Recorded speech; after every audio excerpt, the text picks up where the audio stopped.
Hey everyone, welcome to Magnet Brains. This is Shubha Kaushik और मैं आई हूं आप सबके लिए लेकर एक नए चैप्टर का आगाज। जी हाँ, class 9th computer applications chapter number 10। Ma'am बहुत हुआ, छोड़ दो भाई, कितना चैप्टर 10 पढ़ेंगे। MCQs, theoretical questions, assignment theoretical questions, application oriented questions, practical तब भी इंटरेस्टिंग था कि नहीं? चलिए ठीक है, लेकिन अब मैं आ चुकी हूं आप सबके लिए लेकर चैप्टर नंबर 11। जी हाँ, इंटायर क्लास 9 कंप्यूटर एप्लीकेशंस का लास्ट चैप्टर। जी, क्योंकि आपके सिलेबस में है 3 यूनिट्स और 3rd यूनिट के लास्ट चैप्टर पे हम आ चुके हैं, मतलब कि कंक्लूजन लाइन पर हम खड़े हुए हैं भाई। तो चलिए, क्लास 9 कंप्यूटर एप्लीकेशंस, जिसका कोड आप सब जानते हैं, भली भांति से जानते हैं भैया, कोड नंबर 165।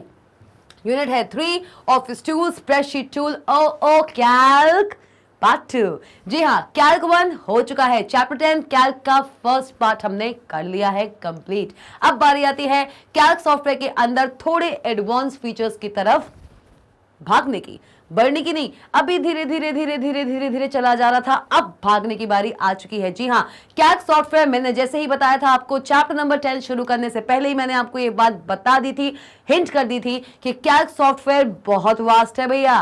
कैल्क सॉफ्टवेयर का पार्ट 1 हम कंप्लीट कर चुके हैं चैप्टर 10 के अंदर। अब आता है चैप्टर नंबर 11 जो बताएगा आपको स्प्रेडशीट टूल ओ कैल्क का पार्ट 2, जहां पर हम डिस्कस करेंगे और भी ज्यादा advance features and concept of Calc software. तो जल्दी से देख लेते हैं इस पूरे एंटायर चैप्टर का चैप्टर ओवरव्यू। इस पूरे एंटायर चैप्टर में आप क्या क्या फर्दर टॉपिक्स हैं, क्या क्या ऐसे एडवांस टॉपिक्स हैं जो कवर करने वाले हैं। चलिए आइए देखते हैं इस एंटायर चैप्टर के अंदर। सबसे पहले तो जो हमारा कैल्क सॉफ्टवेयर है उसका जनरल इंट्रोडक्शन तो बनता ही बनता है कि मतलब चैप्टर नंबर 10 में हमने जितना भी पढ़ा है कैल्क सॉफ्टवेयर के बारे में, चाहे वो रो के बारे में जानना हो या फिर कॉलम के बारे में, या फिर रो और कॉलम के इंटरसेक्शन से जो सेल बनता है उसके बारे में, एक सेल को एक यूनिकली आइडेंटिफाई करने के लिए जो नंबर दिया जाता है that is the cell address, उसके बारे में, कितने टाइप की सेल रेफरेंसिंग होती है, फॉर्मूला क्या होता है, एडिट कैसे करते हैं किसी भी कंटेंट को सेल के अंदर, एक वर्कशीट के अंदर मैक्सिमम रोज या मैक्सिमम कॉलम्स कितनी होती हैं,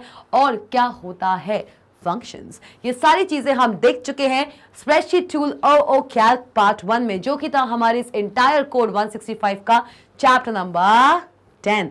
अब बारी आती है चैप्टर नंबर 11 की, जिसके पहले टॉपिक में दैट इज इंट्रोडक्शन में हम थोड़ा सा बैक जाएंगे। हल्का सा जो हमने क्लास 9th कंप्यूटर एप्लीकेशंस के अंदर जो चैप्टर 10 में कॉन्सेप्ट्स पढ़े हैं उनको थोड़ा सा ब्रश अप करेंगे कि क्या है भाई। हो सकता है चैप्टर 10 आप पहले पढ़े, चैप्टर 11 आप बहुत टाइम के बाद पढ़ने वाले हैं, तो चैप्टर 10 का थोड़ा बहुत रिवीजन तो चलेगा ना। तो इंट्रोडक्शन में हम डिस्कस करेंगे चैप्टर नंबर 10 के थोड़े से कॉन्सेप्ट्स। आइए भाई, फिर आएगी बात फॉर्मेटिंग डेटा की। भाई रो पे काम कर लिया, कॉलम पे काम कर लिया, डेटा वैल्यूज तक इंसर्ट कर दी, लेकिन डेटा वैल्यू अगर इंसर्ट कर रहे हो, नॉर्मल अगर किसी डेटा वैल्यू को इंसर्ट कराना था, चाहे वो नंबर हो, चाहे टेक्स्ट हो, या हो आपका फॉर्मूला, तो वो तो आप वर्कशीट में भी करा सकते हो, आप एक्सेल में भी करा सकते थे, आप किसी अदर वर्कशीट में भी करा सकते थे। लेकिन कैल्क सॉफ्टवेयर आपके लिए लेके आया है बहुत सारे फॉर्मेटिंग ऑप्शंस। जी हाँ, bold, italics, underline, font data, font colour, background colour, font colour, background shading, paragraph से शेडिंग, लाइन स्पेसिंग, ये सब कुछ हम पढ़ने वाले हैं किस टॉपिक के अंदर, इस टॉपिक के अंदर। कि भाई अब सेल के अंदर जो डेटा वैल्यू है ना, उसको और भी ज्यादा अट्रैक्टिव, और भी ज्यादा ब्यूटीफुल एंड और भी ज्यादा अलार्मिंग बनाना है for the person who is looking at your worksheet. वो इंसान, वो ह्यूमन बीइंग जो आपकी वर्कशीट को देखे तो कहे भाई वाह क्या रिकॉर्ड है, यही कहना चाहिए। सिर्फ इम्प्रेस प्रेजेंटेशन को देख के ही उसके मुंह से वहां नहीं निकलना चाहिए, उसको आपकी वर्कशीट को देख के भी, एक नॉर्मल कैलकुलेटिव वर्कशीट को देख के भी उसे ऐसा लगना चाहिए कि भाई रिकॉर्ड हो तो ऐसा हो। चलिए आ जाइए, फिर हम बात करने वाले हैं इसी फॉर्मेटिंग सीरीज में हम बात करेंगे how to insert charts in O Calc. Calc software के अंदर आप अपने डेटा को चार्ट्स की हेल्प से भी रिप्रेजेंट कर सकते हो, ग्राफ्स की हेल्प से भी रिप्रेजेंट कर सकते हो। डेटा सिर्फ और सिर्फ आपका नंबर की तरह, एक नंबर टेक्स्ट की तरह, एक नॉर्मल फॉर्मूला की तरह ही रिप्रेजेंट नहीं हो सकता। आप अपने डेटा को चार्ट्स की हेल्प से, ग्राफ्स की हेल्प से इंसर्ट करा सकते हैं, रिप्रेजेंट करा सकते हैं। कि मतलब कि इस टॉपिक में हम पढ़ने वाले हैं किसके बारे में भाई, किसके बारे में? इस टॉपिक में हम देखेंगे ग्राफिक्स को। किसको देखने वाले हैं भाई? ग्राफिक को। और हम सब जानते हैं कि एक ग्राफिक क्या होता है? Representation of the data in form of charts, images, graphs, that is a graphic. हम यहाँ पे डिस्कस करने वाले हैं ग्राफिक्स के बारे में, कैसे एक डेटा को हम चार्ट्स के रूप में रिप्रेजेंट करा सकते हैं, कैलकुलेट करा सकते हैं। और last but definitely not the least, because software हमेशा से एक नेवर एंडिंग प्रोसेस है। कोई भी सॉफ्टवेयर हो, सिर्फ कैल्क सॉफ्टवेयर की बात नहीं कर रही हूं, सॉफ्टवेयर नेवर डाइज। एक सॉफ्टवेयर हमेशा किसी भी पर्टिकुलर इंस्टेंट ऑफ टाइम पे रेडी रहता है अपडेट होने के लिए, नए फीचर्स इंक्लूड कराने के लिए। तो जो लास्ट टॉपिक हमारा रहने वाला है that is the printing worksheets in Calc software. Calc software के अंदर आप जो भी वर्कशीट्स क्रिएट कर रहे हैं उनको प्रिंट कराना यूजिंग योर प्रिंटर्स। अपने अपने प्रिंटर से आप अपनी वर्कशीट्स को प्रिंट करा सकते हैं इन वेरियस मोड्स। अलग अलग तरीके से आप वर्कशीट को कैसे प्रिंट कराते हैं, क्या क्या प्रिंट प्रीव्यू होता है, क्या क्या ऑप्शंस होते हैं, क्या क्या पेज साइजेस होते हैं, ये सब हम जानने वाले हैं किसके अंदर, इस टॉपिक के अंदर। तो ये चैप्टर रिलेटिवली चैप्टर नंबर 10 से थोड़ा सा शॉर्ट होगा, लेकिन उस चैप्टर 10 को ही आगे कैरी फॉरवर्ड कर रहा होगा। इस पूरे इंटायर चैप्टर में हम बात करने वाले हैं how to make your worksheet look more attractive and beautiful. और थोड़ा सा एडवांस कॉन्सेप्ट यहाँ पे हम चार्ट्स के बारे में जानने वाले हैं कि कैसे एक नॉर्मल डेटा रिप्रेजेंटेशन को, जहां हम एक नंबर, एक टेक्स्ट, एक फॉर्मूला की हेल्प से किसी भी सेल में एक डेटा को रिप्रेजेंट कर रहे थे, डेटा को एंटर कर रहे थे, वही आप अपने डेटा को अब एंटर करा सकते हैं, रिप्रेजेंट करा सकते हैं यूजिंग द चार्ट्स। और चार्ट्स कैसे होते हैं भैया? एक चार्ट तो ऐसा भी हो सकता है, एक चार्ट तो ऐसा भी हो सकता है। अरे भाई मैम बहुत ही गंदा बना रहे हो, सच्ची बहुत गंदा बना रहे हो, इतना जल्दी भी नहीं है भाई, हम सब देख रहे हैं आपका वीडियो, क्यों परेशान हो? अच्छे से बना दो भाई चार्ट, कैसा भी बन सकता है चार्ट। ये कहलाता है आपका बार चार्ट। क्या कहलाता है? ये है आपका बार चार्ट भाई, ये आपका बार चार्ट है, ठीक है, ठीक है भाई। तो मतलब कि मैं अपने डेटा को रिप्रेजेंट कर सकती हूँ यूजिंग द चार्ट्स ऑल्सो। मैं चार्ट्स की हेल्प से भी अपने डेटा को रिप्रेजेंट कर सकती हूँ इन द कैल्क सॉफ्टवेयर।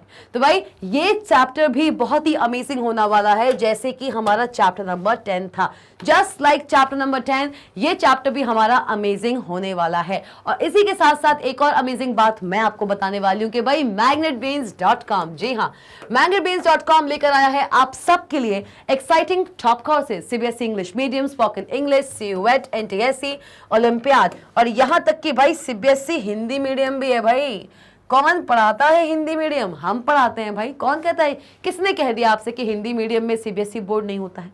और अगर है तो कोई पढ़ाएगा? भाई हम पढ़ा रहे हैं, बिल्कुल चिंता नहीं करो, बिल्कुल नको चिंता नहीं करनी है भाई। CBSE Hindi medium, UP board, Bihar board, MP board, और न जाने कितने ही ऐसे बोर्ड्स हैं और इतने ही ऐसे कोर्सेज हैं जो आपको मिल रहे हैं magnetbeans.com पे, आपके अपने magnetbeans.com पे। तो जाइए ब्राउजर्स पे और डालिए www.magnetbeans.com और वहां जाकर आप एक्सप्लोर कर सकते हैं इन सारे के सारे टॉप कोर्सेज को। और इतना ही नहीं है, आप एक्सप्लोर कर सकते हैं बहुत सारी e books and e notes भी। जाइए ब्राउजर्स पे और डालिए magnetbeans.com और आपके सामने खुल के आएगा ये वाला होम पेज। इस होम पेज पे ये रैंकर्स के चेहरे देख रहे हो, ये वही स्टूडेंट्स हैं जिन्होंने सोलली मैग्नेटबेन्स से पढ़ के अपने अपने बोर्ड एग्जाम्स में पास किया है, बोर्ड एग्जाम्स को पास किया है, और इतने अच्छे अच्छे नंबरों से ये पास हुए हैं, इतना अच्छा परसेंटेज बना है। तो मतलब सिर्फ और सिर्फ ऑनलाइन फ्री एजुकेशन जो हम आपको प्रोवाइड करते हैं उसकी हेल्प से भी आप बहुत अच्छा स्कोर कर सकते हो अपने एग्जाम्स में। तो क्यों यहाँ वहाँ पैसे भर रहे हो जब सब कुछ आपको फ्री मिल रहा है यहाँ पे? तो जाइए जल्दी से अपने magnetbeans.com पे और एक्सप्लोर कीजिए इन सारे कोर्सेज को, चूज कीजिए the right course for you as well as. आप चाहें तो किसी भी सब्जेक्ट की ई बुक भी देख सकते हैं और ई नोट भी देख सकते हैं, चाहे क्लास केजी हो चाहे क्लास 12। हर सब्जेक्ट की, हर क्लास के सब्जेक्ट की बुक आपको यहाँ मिलने वाली है। ई बुक हम आपको देंगे, ना ही मार्केट जाने की दिक्कत है, ना ही किसी एक्सटर्नल साइट से जाकर खरीदने का टंटा। आपका अपना magnetbeans है ना, हम आपको डायरेक्टली प्रोवाइड कर रहे हैं हर सब्जेक्ट की ई बुक, यहाँ वहाँ भटकना ही नहीं है। और तो और हर बुक के, हर चैप्टर के, हर टॉपिक की ई नोट भी हम आपको देते हैं। कहते हो ना मैम नोट्स नहीं है, पीडीएफ भी नहीं है, किसने कहा? दे तो रहे हैं इस वीडियो के डिस्क्रिप्शन बॉक्स में। जी हाँ, इस वीडियो के डिस्क्रिप्शन बॉक्स में जाइए, आपको मिल जाएंगे वो लिंक्स जिन पे क्लिक करके आप magnetbeans.com के उस वेब पेज पे डायरेक्टली जंप कर सकते हैं, जहां पे मिलेगा आपको oceans of e books, oceans of e notes and wide sea of top courses. तो सोच क्या रहे हैं, जाइए जल्दी से और एक्सप्लोर कीजिए। आपका अपना magnetbeans.com है, इजीली आ जाएगा। लेकिन जाते जाते 3 चीजें करके जाना है। सबसे पहले सब्सक्राइब कीजिए मैंगर ब्रेन्स के ऑफिशियल चैनल को अगर अभी तक नहीं किया है तो, क्योंकि आपका एफर्ट हमारे लिए बहुत इंपॉर्टेंट है। हम आपके लिए इतने एफर्ट्स डालते हैं, आपको सिर्फ क्या करना है, मैंगर ब्रेन्स के एक सब्सक्राइबर ही तो बनना है। सब्सक्राइबर बन जाइए जल्दी से, मैंगर ब्रेन्स की सब्सक्राइबर बनिए इस अमेजिंग सी फैमिली का बहुत ही वैल्यूएबल पार्ट। बेल आइकॉन दिख रहा है, उसको प्रेस ही तो करना है, कर दीजिए। ऑल पे क्लिक कीजिए जिससे कि आपका एक भी वैल्यूएबल वीडियो आपसे स्किप ना हो। लाइक कीजिए इस वीडियो को और बताइए कि इस चैप्टर की स्टार्टिंग के लिए आप कितने एक्साइटेड हैं। जितनी एक्साइटेड मैं हूं इस चैप्टर को शुरू करने के लिए, क्या उतने एक्साइटेड आप भी हो? जाइए कमेंट सेक्शन में और बताइए, और शेयर करना मत भूलना, बिकॉज शेयरिंग इज केयरिंग। मिलते हैं नेक्स्ट सेशन में चैप्टर नंबर 11 के साथ। Stay tuned.